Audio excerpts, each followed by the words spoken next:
सभापति महोदय, लोग चीखते रहे, बच्चे बिलखते रहे, वसुधैव कुटुंबकम का नारा लगाने वाली सरकार इंसानों के घरौंदे उजाड़ कर जश्न मना रही है। सभापति महोदय, महाराष्ट्र में हर महीने 209 किसान आत्महत्या कर रहे हैं। टूटा हुआ लश्कर का भरम देख रहे हैं, टूटा हुआ लश्कर का भरम देख रहे हैं और जिल्ले इलाही के करम देख रहे हैं। ताकत का नशा अक्ल पे हावी है तुम्हारी, तुम देख न पाओगे जो हम देख रहे हैं। ऐसा लग रहा है जैसे वित्त मंत्री महोदया ने बजट नहीं तैयार किया है, बल्कि प्रधानमंत्री जी की मन की बात का संकलन तैयार किया है। ये चूनर धानी धानी भूल जाते, ये पुरवा की रवानी भूल जाते, जो आकर 4 दिन गांव में रहते तो सारी लंतरानी भूल जाते। 83 मिनट 71 बार थपथपाई गई मेज, 14,417 शब्दों का बजट भाषण और उस बजट में अपने लिए राहत तलाशती मिडिल क्लास की हैरत ज़दा आंखें। सभापति महोदय, मेरे हाथों में जो दस्तावेज है, दरअसल ये देश के किसानों, गरीबों, मजदूरों की उम्मीदों का स्मारक है। ऐसा लग रहा है जैसे वित्त मंत्री महोदया ने बजट नहीं तैयार किया है, बल्कि प्रधानमंत्री जी की मन की बात का संकलन तैयार किया है। टूटा हुआ लश्कर का भरम देख रहे हैं, टूटा हुआ लश्कर का भरम देख रहे हैं और जिल्ले इलाही के करम देख रहे हैं। ताकत का नशा अक्ल पे हावी है तुम्हारी, तुम देख न पाओगे जो हम देख रहे हैं। वित्त मंत्री महोदया ने इस बजट में महंगाई पर सिर्फ 10 शब्द बोला है। जिस देश में टमाटर 100 रुपए किलो बिक रहा हो। सभापति महोदय, मेरा टाइम पॉज करें और बार बार इंटरप्ट करने को या तो मना करें। हाँ बोले, कृपया बोले। सभापति महोदय, वित्त मंत्री महोदया ने इस बजट में महंगाई पर सिर्फ 10 शब्द बोले हैं। जिस देश में टमाटर 100 रुपए किलो बिक रहा हो, उस देश की वित्त मंत्री के पास बजट में महंगाई पर बोलने के लिए सिर्फ 10 शब्द है। डीजल, पेट्रोल, आटा, चावल, दाल, सब्जी की महंगाई का तो कोई जिक्र ही नहीं। सावन चल रहा है तो प्याज और लहसुन का दाम पूछना तो शायद पाप होगा। मैंने तो यह भी सुना है कि वित्त मंत्री जी जो चीज खुद नहीं खाती हैं, उसके दाम से उनका कोई लेना देना नहीं होता। लेकिन इस बार बजट पेश करने के लिए पार्लियामेंट आने से पहले वित्त मंत्री जी ने दही और चीनी खाई थी। अब तो उनसे यह पूछा जा ही सकता है कि उन्हें दही, दूध और चीनी का रेट तो इन दिनों पता ही होगा। क्या उसे सस्ता करवाएंगी या नहीं सस्ता करवाएंगी? अगर पता है तो कृपया सस्ता करवाइए, क्योंकि इसी चीनी ने अमेठी में एक मंत्री महोदया का राजनीतिक कैरियर कड़वा कर दिया। सभापति महोदय, अपने शीश महलों में बैठे हुए सरकार के सांसद और मंत्री कह रहे हैं कि महंगाई कम हो रही है। संसद की कैंटीन से बाहर निकल करके एक चाय का कप खरीदिए, तब समझ में आएगा कि महंगाई कम हो रही है या बढ़ रही है। किसी एक दिन अपनी किसी मजदूर की तरह अपनी दिन भर की दिहाड़ी लेकर के बाजार जाइए और अपने बच्चों के लिए राशन खरीदिए, तब पता चलेगा कि महंगाई कम हो रही है या नहीं हो रही है। यहां बैठ करके बड़ी बड़ी बातें करना आसान है। ये चूनर धानी धानी भूल जाते, ये पुरवा की रवानी भूल जाते, जो आकर 4 दिन गांव में रहते तो सारी लंतरानी भूल जाते। सभापति महोदय, इलेक्टोरल बॉन्ड खरीदने के नाम छुपाने वाली सरकार, इलेक्टोरल बॉन्ड खरीदने वालों के नाम छुपाने वाली सरकार इन दिनों आम के ठेला लगाने वालों के नाम जानना चाहती है। मुझे तो होटलों, ढाबों या आम के ठेलों पर नेम प्लेट लगवाने वालों से पूछना है कि कभी खून की बोतल पर देखा है किसी का नाम लिखा हुआ? मुझे पूछना है कि क्या कोरोना के दौरान अपनी उखड़ती हुई सांसों के लिए ऑक्सीजन तलाशने वाले किसी इंसान ने ऑक्सीजन लाने वाले किसी इंसान से पूछा था कि ऑक्सीजन लाने वाला इंसान हिंदू है या मुसलमान है? मुझे पूछना है कि लावारिश लाशों के लिए कोरोना में कांधा देने वाले, चिताओं के लिए लकड़ियां सजाने वाले किसी इंसान से पूछा गया था उसका नाम, उसका मजहब? लेकिन इन दिनों पूछा जा रहा है। सभापति महोदय, अफसोस देश के प्रधानमंत्री जी ने कभी न टूटने वाली चुप्पी ओढ़ ली है। सभापति महोदय, जनता ने 63 सीटें कम क्या कर दी, ये सरकार तो अमृतकाल का नाम लेना ही भूल गई। ये भूल गई है अमृतकाल को, ये भूल गई है मनरेगा को, ये भूल गई है मौलाना आजाद नेशनल फेलोशिप को, ये भूल गई है मणिपुर को, ये भूल गई है महाराष्ट्र को। मुझे गर्व है कि मैं राज्यसभा में महाराष्ट्र का प्रतिनिधित्व करता हूं।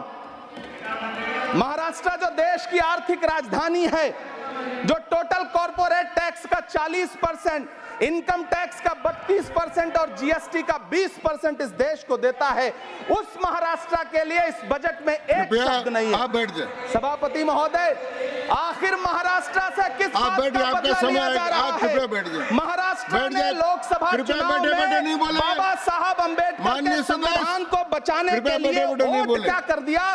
प्रधानमंत्री जी तो महाराष्ट्र से बदला लेने पर उतर आए। अब तो शायद उन्हें याद भी ना हो यवतमाल का वो दाभड़ी गांव जहां 20 मार्च 2014 को वो किसानों के साथ चाय पर चर्चा करने गए थे और उनकी किस्मत बदलने के सपने दिखाए थे। उसी यवतमाल में पिछले 6 महीने में 132 किसानों ने आत्महत्या की है। सभापति महोदय, महाराष्ट्र में हर महीने 209 किसान आत्महत्या कर रहे हैं। राज्य सरकार द्वारा सौंपा गया आंकड़ा बताता है कि 1 जनवरी से 31 मई के बीच 1046 किसानों ने आत्महत्या की है। लेकिन अफसोस, इस बजट में महाराष्ट्र के किसानों के लिए कुछ भी नहीं है। किसानों से चिढ़ी हुई सरकार ने बजट में किसानों के एमएसपी की लीगल गारंटी नहीं दी। लेकिन याद रखिएगा, जो किसान का नहीं वो हिंदुस्तान का नहीं। सभापति महोदय, मुझे वित्त मंत्री जी से पूछना है कि वो जो कुछ साल पहले 100 स्मार्ट सिटी बनाने का ढोल पीटा गया था, सुना है उस ढोल में पानी भर गया है, इसीलिए आपने उसका नाम बदल करके सिटीज ऑफ ग्रोथ हब्स रख दिया है। अच्छा है, नाम बदलने का खेल खेलते रहिए, आपकी कई सरकारें तो इसी वजह से चल रही हैं।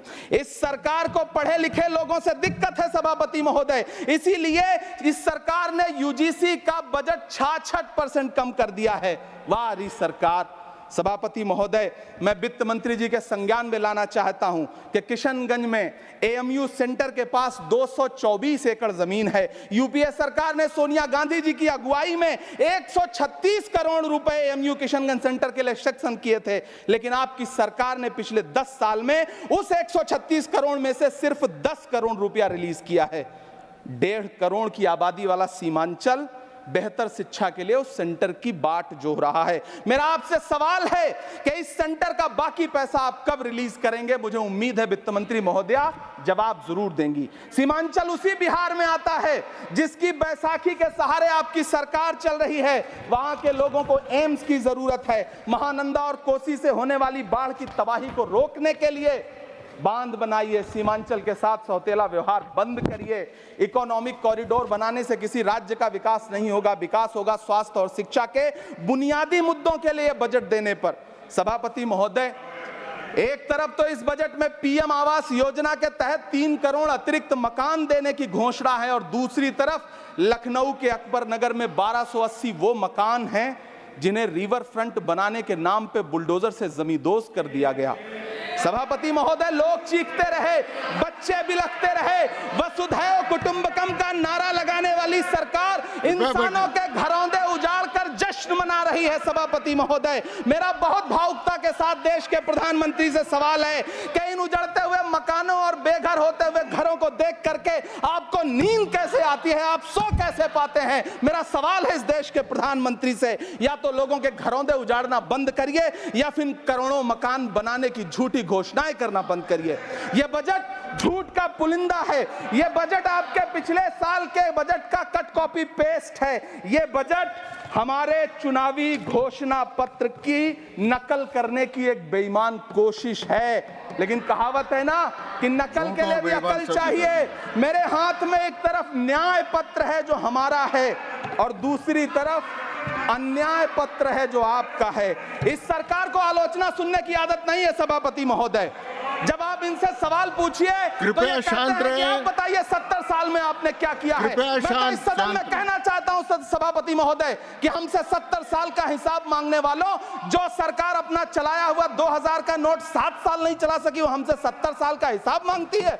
सभापति महोदय, मैं अंत में आपसे यह कहना चाहता हूं, यह बजट बैसाखी पर टिकी हुई सरकार का कुर्सी बचाओ बजट है। इस बजट में राज्यों के साथ, किसानों के साथ, नौजवानों के साथ, महिलाओं के साथ, देश के मिडिल क्लास के साथ अन्याय किया गया है और इस अन्याय का खामियाजा आपको महाराष्ट्र, हरियाणा और झारखंड के चुनाव में भुगतना पड़ेगा। सभापति महोदय, इस सरकार ने नोटबंदी लगाकर देश की आम जनता की पूंजी छीन ली। बैठे नहीं बोले, कृपया। टैक्स लगा करके छोटे व्यापारियों के कारोबार छीन लिए, पेपर लीक करवा करके युवाओं की आंखों से नौकरी के सपने छीन लिए, अग्निवीर लाकर देश के जवानों की उम्मीदें छीन ली, बुलडोजर लगाकर लोगों के आशियाने छीन लिए, महंगाई लाकर देश की जनता की थाली से निवाले छीन लिए और नारा लगाया कि हम तो सेवक हैं, 18-18 घंटे काम करते हैं। इन्हीं लोगों के लिए किसी ने शेर कहा है कि जो सच और झूठ में दूरी है वो दूरी समझते हैं, सियासी हाकिमों की हम भी मजबूरी समझते हैं, वो अपना हक समझते हैं निवाला छीन लेने को, डकैती को बहुत से लोग मजदूरी समझते हैं। हमें पता है कि कैसी मजदूरी की जा रही है। सभापति महोदय, मैं यहाँ खड़ा होकर के अंत में आपसे कहना चाहता हूं कि इस बजट में तमाम राज्यों के साथ अन्याय किया गया है, इस बजट में युवाओं के साथ अन्याय किया गया है, महिलाओं के साथ अन्याय किया गया है और खास तौर से महाराष्ट्र के लिए कुछ नहीं रखा गया है। महाराष्ट्र बाढ़ से जूझ रहा है, पानी बरसने से वहां 1500 से ज्यादा लोग मारे गए हैं। उस शहर को, उस राज्य को 4000 करोड़ के पैकेज की जरूरत है ताकि जो फसलें बर्बाद हुई हैं लोगों को राहत दी जा सकी। लेकिन अफसोस, इस बजट में महाराष्ट्र के लिए ऐसा कुछ भी नहीं है।